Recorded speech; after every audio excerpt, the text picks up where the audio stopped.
এই যে পলাতক স্বৈরাচার, এই স্বৈরাচারের সরকারের সময় একজন সাবেক রাষ্ট্রপতি বিমানবন্দর দিয়ে চলে গিয়েছে দেশ ছেড়ে।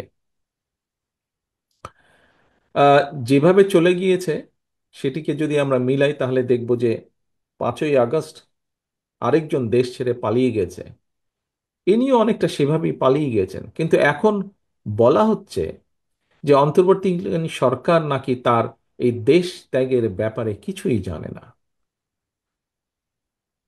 ঘটনাটি গতকাল, এবং গতকাল থেকে আজকে পর্যন্ত যতজন মানুষের সাথে আমার কথা হয়েছে প্রত্যেকের মনে প্রশ্ন উঠেছে, প্রত্যেকে প্রশ্ন করছে তাহলে অন্তর্বর্তীকালীন সরকার জানেটা কি।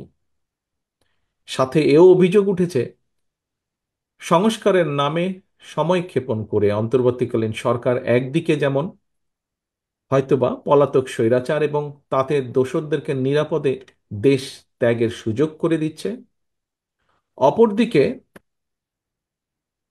অত্যন্ত সুকৌশলে নানা ইস্যু সৃষ্টি করে স্বৈরাচার বা ফ্যাসিবাদে বিরোধী যে রাজনৈতিক দলগুলো আমরা যারা মাঠে ছিলাম সেই দলগুলোর ঐক্যের মধ্যে ফাটল ধরানোর একটা ক্ষেত্র হয়তো তৈরি করতে চাইছে।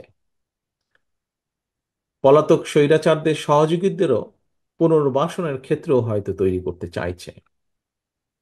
প্রিয় উপস্থিতিবৃন্দ, এই বিষয়গুলো ঘুরে ফিরে মানুষের মনে প্রশ্ন তৈরি করছে। আপনার স্বপ্নগুলো আকাশ ছুবে প্রবাসীর হেলিকপ্টারের মাধ্যমে। বিয়ে, জন্মদিন অথবা যে কোনো বিশেষ প্রয়োজনে হেলিকপ্টার ভাড়া করতে যোগাযোগ করুন স্ক্রিনে দেয়া নাম্বারে। প্রবাসীর হেলিকপ্টার, নিরাপদ ও সাশ্রয়ী বাহনের বিশ্বস্ত নাম।